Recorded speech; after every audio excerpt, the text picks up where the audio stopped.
quick with you this morning. A couple of weeks ago, we started this series, Surrender. And the whole idea of surrender is real simple, and that is that there's areas in our lives that God is calling us to surrender to Him. It's this idea that what if the symbol of surrender didn't just mean defeat, but actually we claimed it to mean victory. Because when you think about surrender and you think about the white flag of surrender, it's normally you're surrendering to an opposing adversary, and then that adversary takes control of your life. They determine what you're going to do. Your history, your future is determined by the conquering party, right? And in a very similar way, that's what we're doing. We're surrendering our lives to Jesus and saying, Lord, I want to surrender this area of my life to you for you to do what you want to do with it. And that's where we're headed. That's what we've been doing, just doing this series to kind of get a little bit of a break in terms of the summer, and as we kind of do a reset here in the church and do some hires and all that stuff. So, but this morning, I'm going to visit an area that will be very familiar to all of us, and that is maybe surrendering our right to be offended. Because if we admit to ourselves and we admit to each other, we get really easily offended. You know, the first week we talked about surrendering your sense of inadequacy, your sense of I'm not good enough, and then we talked about surrendering your sense of control, that you got to have it your way. But surrendering your sense of the right to be offended, man, that just seems very counterintuitive. And some of you are coming in here this morning already with a chip on your shoulder. You've been offended already. And maybe you're coming in here this morning and the offense that was given to you, you think, well, it's not a big deal. And maybe you've been having it for a while and you think, well, it's there, but I really don't want to deal with it. But I think it's a lot like a hangnail. Anybody ever had a hangnail? You know, most of us have. At first, it's like, it's just there. It's just kind of bothersome. And then you keep on picking on it, and it gets irritated. And now it's like, man, I just hate it. And then if you don't tend to it, it gets infected. And that's the same thing with offense. When you're offended, when somebody offends you, at first you may think, oh, it's not a big deal, right? I forget easy. But if it goes unmet or undealt with over time, it starts really bothering you. And then it starts infecting you and infecting your worldview and your perspective. So it's got to be something that you deal with, this annoyance of being offended. Now, this is what happens when any one of us gets offended. I want you to go to Proverbs chapter 18, verse 19. Let me just kind of show you what happens when you and I get offended by someone, either on purpose or maybe with not having ill will. In some cases, maybe it was on purpose. This is what tends to happen. This is the anatomy of how we tend to respond when we've been offended by someone. In Proverbs 18, verse 19, it says, an offended brother or sister or loved one is more unyielding. So more is by comparison, is more unyielding than a fortified city. Now, back then, having a fortified city was good. You fortify your city to protect yourself. You protect yourself from your adversaries. You protect yourself from your enemies. People that would want to come and invade you. You fortified your city. That's the way you took care of yourselves. And here, it's saying that when someone is offended, when you and I get offended, we are more unyielding than a fortified city. Well, what does that even mean? It means that we are guarded. When somebody offends you and I, what do? We guard ourselves. We fortify ourselves. We become unyielding. Well, how do we fortify ourselves? We fortify ourselves. We guard ourselves from another attack. Well, how does that work out? Well, we create distance, right? In some cases, it's like spatial distance. Oh, he hurt me or she hurt me, therefore I'm not even going to see him anymore. I'm going to turn the other way. I won't call back, right? That's spatial distance. And in some cases, what we do in order to guard ourselves or fortify ourselves is by creating emotional distance. In other words, you're in the same household, but you're emotionally detached, right? Ever been there?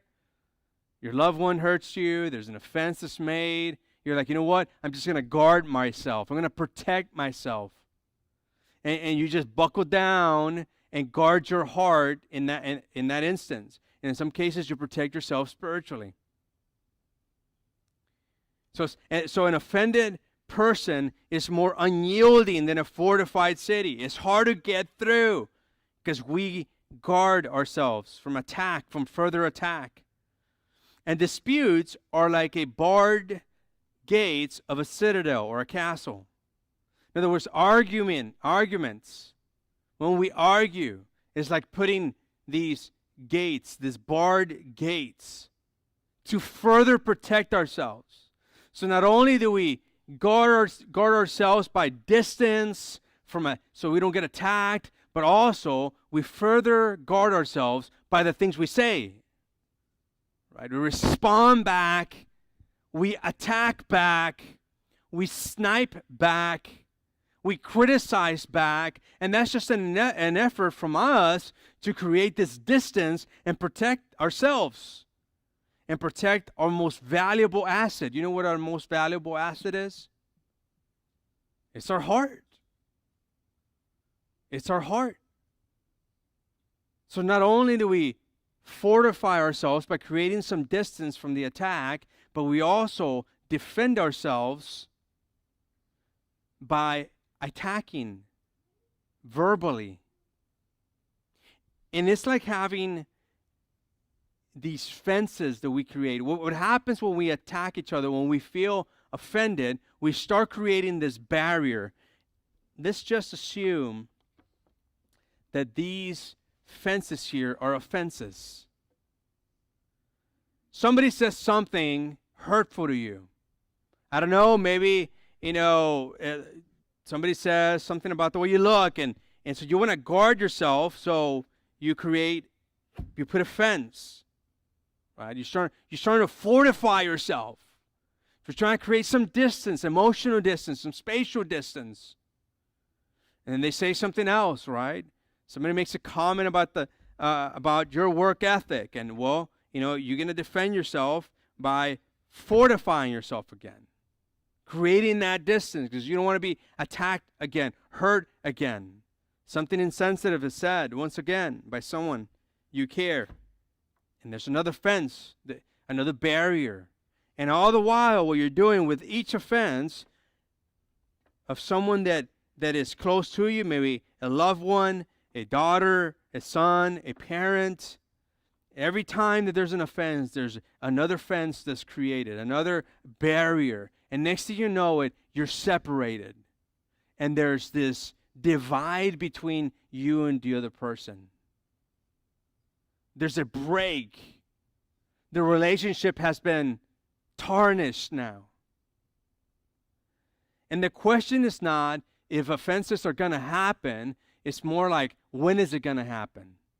Because if you're with someone long enough, whether it's a relationship, a love relationship, or with your kids, or with your parents, or co-workers, eventually this is going to happen. An offense is going to happen. And another question is, what are you going to do? What are you going to do with them when you're offended? Offenses are anything that are said or done, maybe unmet expectations. They were supposed to do that, but they didn't do it. Or even expressed expectations that went unmet. And what happens is that then this weirdness starts to be created between you and the other person because there's a fence between both of you. You're fortifying yourself to protect yourself. And maybe even start launching some attacks, right, from over the fence. And offenses accumulate over time. It doesn't happen overnight. And for many relationships, the offenses have been accumulating and accumulating and accumulating and accumulating. All the while, there's distance that's being created that is further and further and further and further apart. Because we're building walls against each other. Now, I want you to write this somewhere in your notes. An offense is an event. But to remain offended is a choice.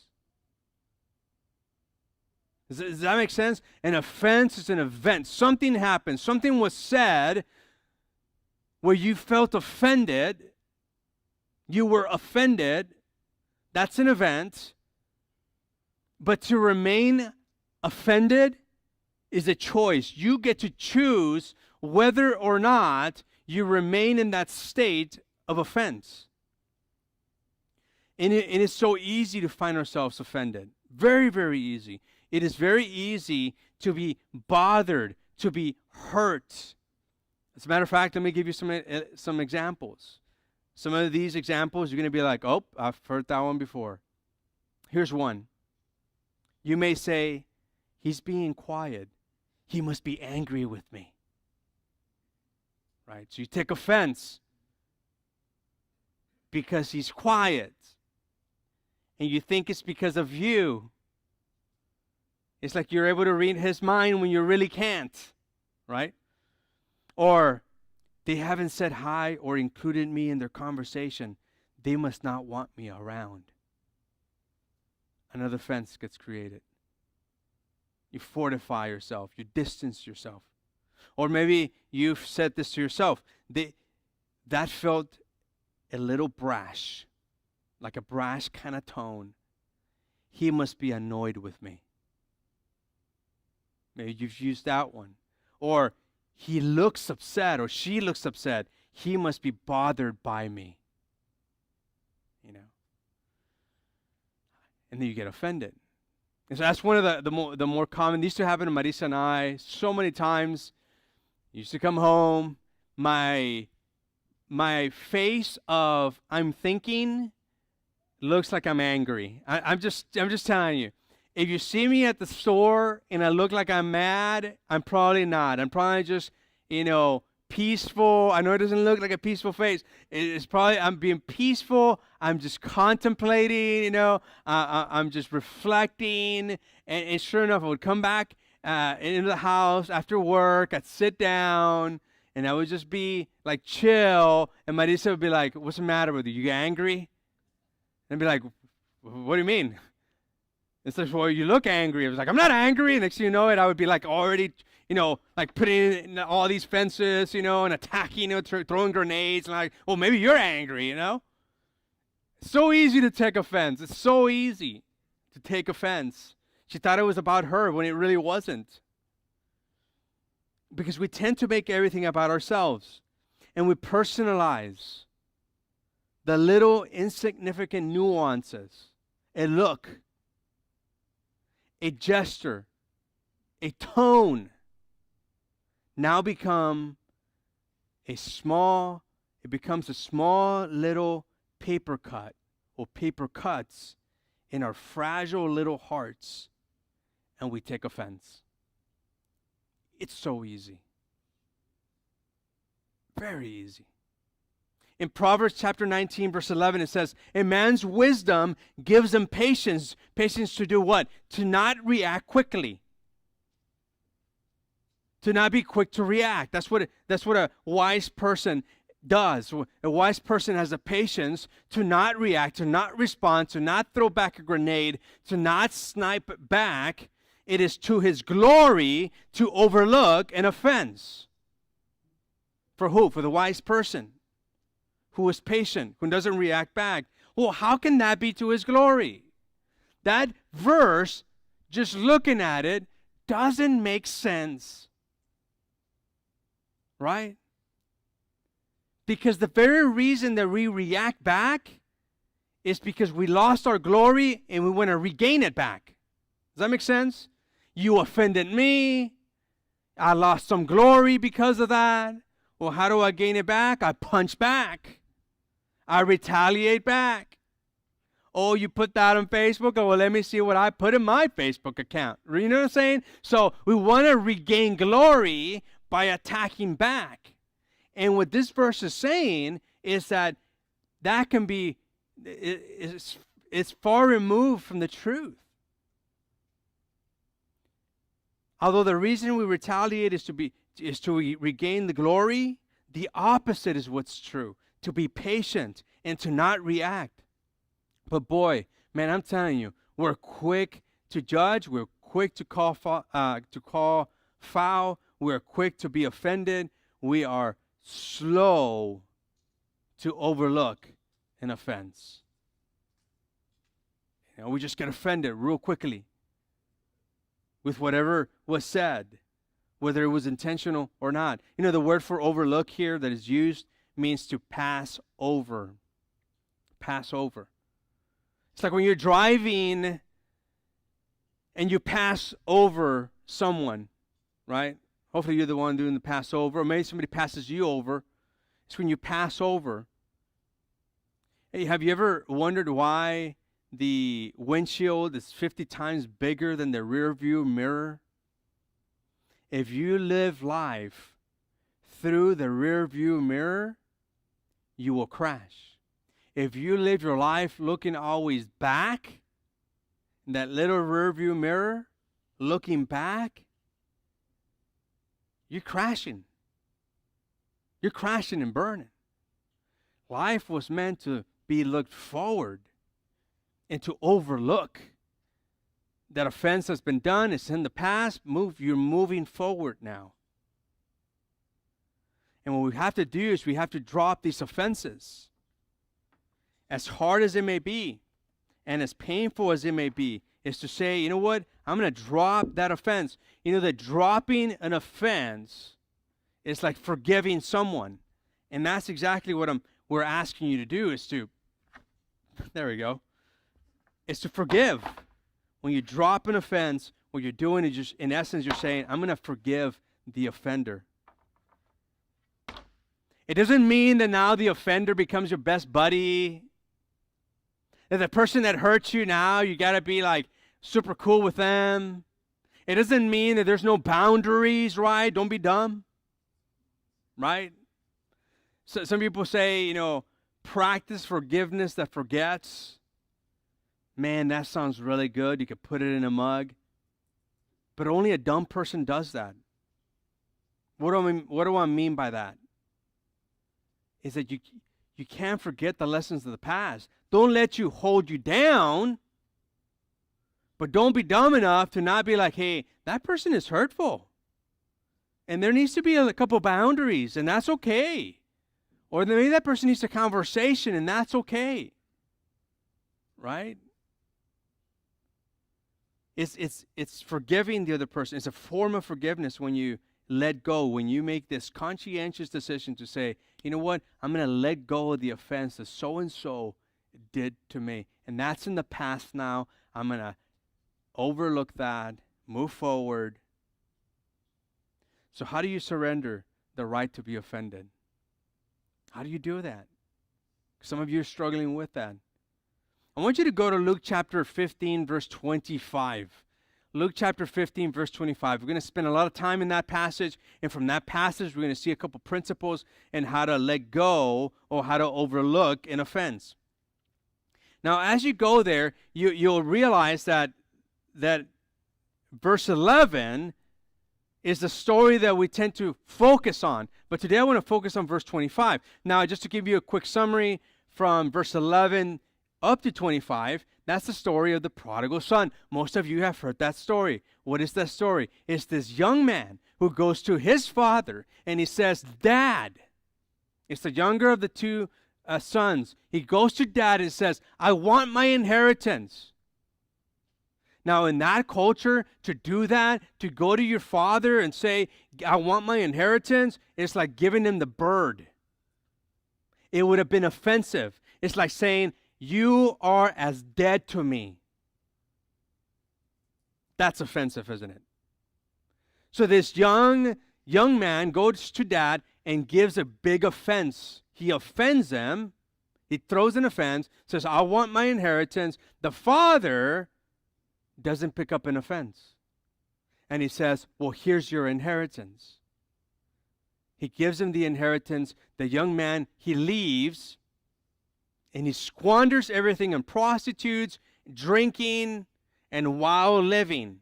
He lives it up. And as he lives it up, eventually, he's got nothing to show for it.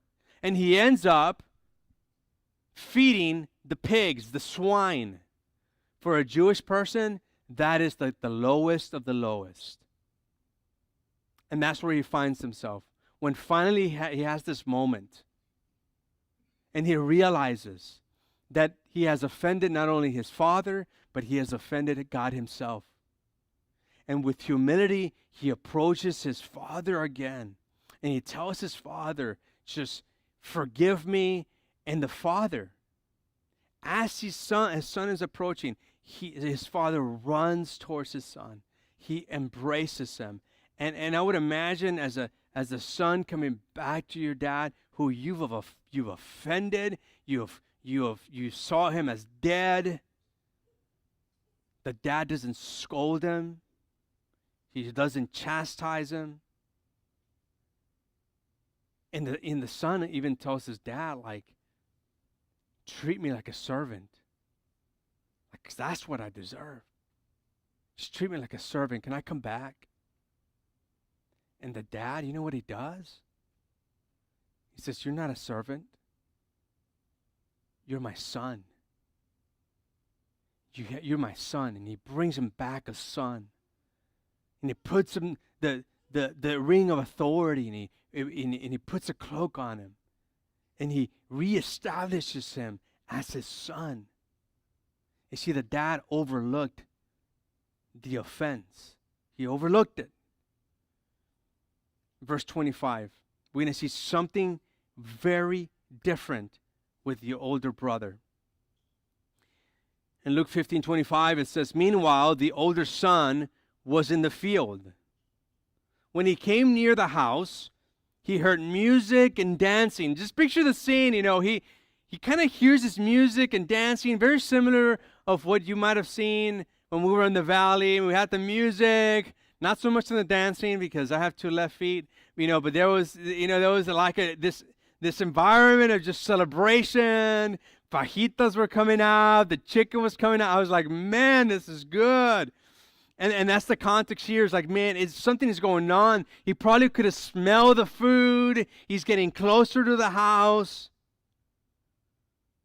So he called one of the servants and asked him what was going on. Verse 27, your brother has come, he replied, and your father has killed the fattened calf.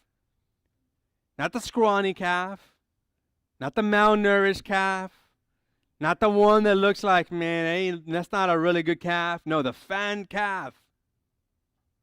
That's the one he brought. Well, what did he do with it? He killed the fattened calf because he has him back safe and sound. He's like, man, your dad, the servant is saying, man, your brother came back. Your dad is so excited. He got the best of the best. He got the calf. He slaughtered it. Man, we're eating some food today. And there's the music going on. Now, you would think the older son would be like, this is awesome. This is great. He's back. Well, not so much. Verse 28. The older brother became angry and refused to go in. Why? Because he took offense. He took offense for his dad. He took offense at his dad too. We're going to see that in just a moment. What he does, the brother is like, no, nuh-uh. He disrespected dad. They're they're they're getting all this fan calf. That's not cool. He took inheritance that part of it could be mine. He should be over there. He should have stayed with the Gentiles. And not only that, he's later going to make the argument that the dad even offended him as the older brother. Notice it says, so his father sent out and pleaded with him. But he answered his father, look, all these years I've been slaving. I didn't ask you for inheritance. I didn't ask you for money. I've been slaving away. I didn't squander any money. I didn't squander the inheritance. I've been slaving for you. For you, Dad. I've been working for you. I've been working hard for you. Can you sense the offense that he's getting and just the tension there? And then, I never disobeyed your orders. I didn't go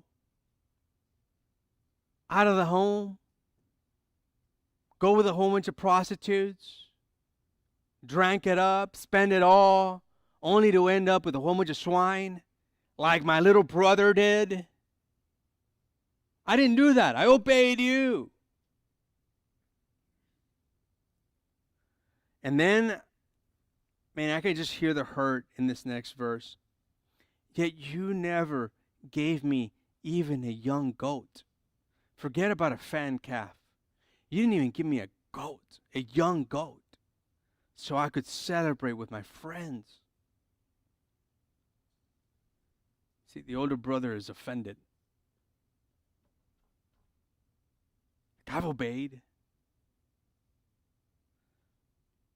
But when this son of yours, who has squandered your property with prostitutes, comes home, you kill the fan calf for him? My son, the father said, you are always with me, and everything I have is yours. But we had to celebrate and be glad because this brother of yours was dead and is alive again. He was lost and is found. Don't begrudge the fact that he's found. Now, it's interesting because this passage also it has two really meanings here. One, the story in itself, which communicates something really powerful about relationships, but it's also communicating the story of the nation of Israel and their embitterment towards the people they would have thought would have been sinners, and how Jesus was reaching to those who were far from God versus the religious leaders who thought that they were being very obedient and they were getting jealous that they were getting blessing. But here in this passage we see three ways, three things in how to overlook an offense. And the first one is this one, is giving others the benefit of the doubt. Giving others the benefit of the doubt. See, the elder son was more concerned about his feelings and his rights and his work than he was in taking the younger brother in.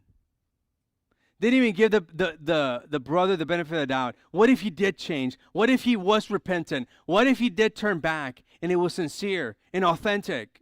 He didn't care about that. What if he learned his lesson? Nope, didn't care about that. No benefit of the doubt.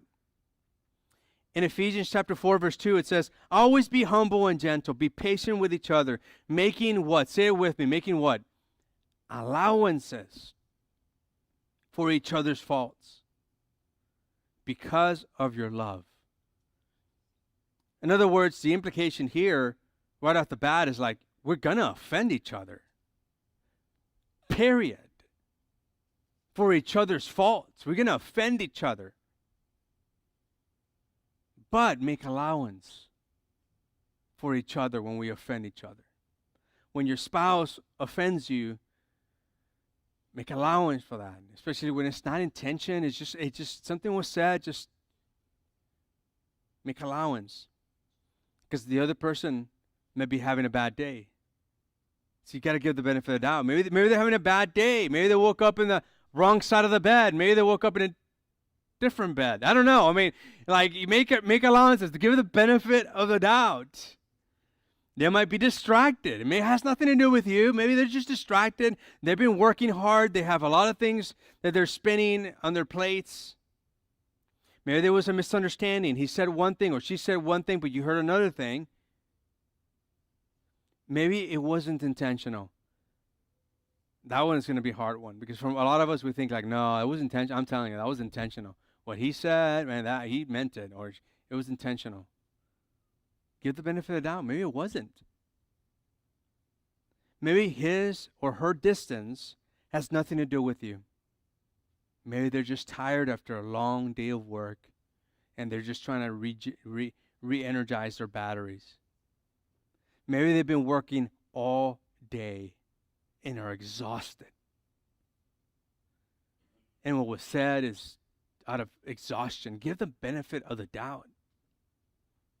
The problem is that we tend to jump to conclusions, overgeneralize, personalize stuff, and mind read. Have you noticed that? We think like we're mind readers. And some of you may think, oh, I have the spiritual gift of mind reading. I know what she's thinking. No, you don't know what she's thinking.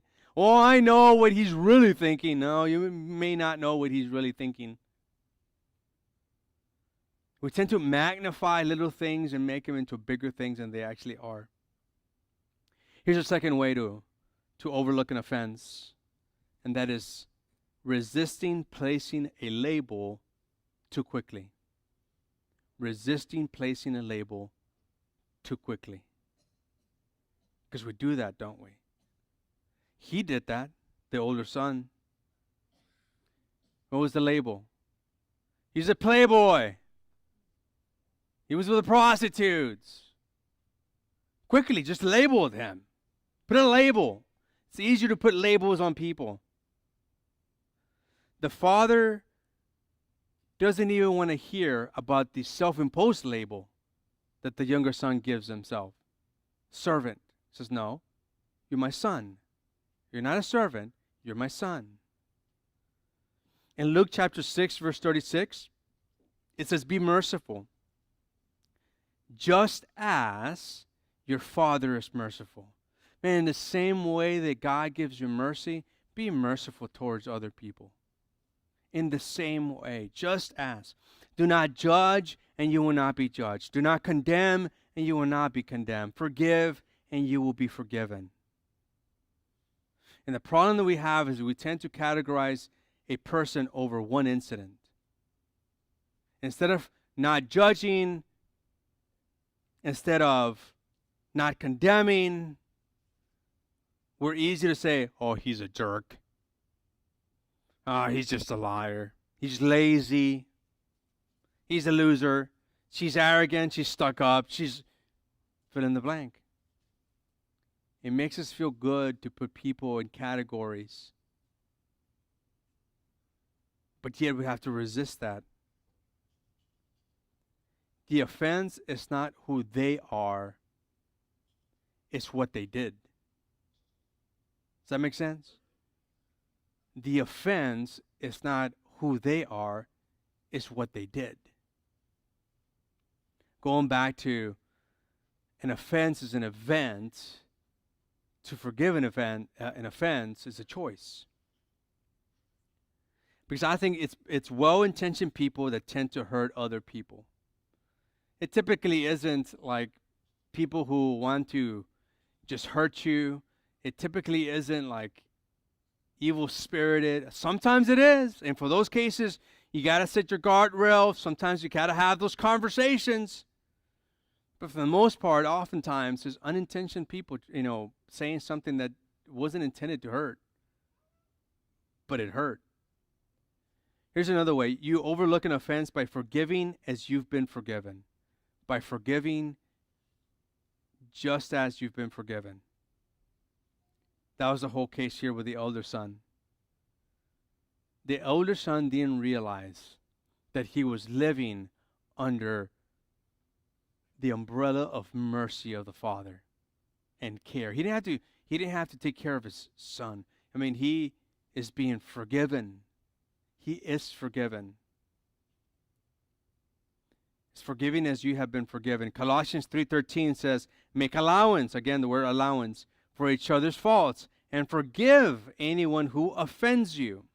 Remember, the Lord forgave you, so you must forgive others. This is not a suggestion. This is a command. And if you're here and you're thinking, what about the 1%, the serious hurt? They really violated me. It was a major offense. I am justified, aren't I?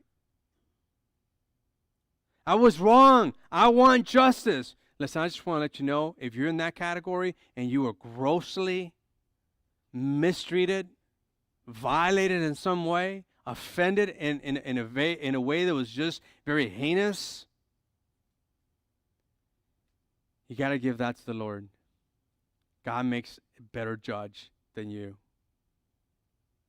God is the ultimate judge.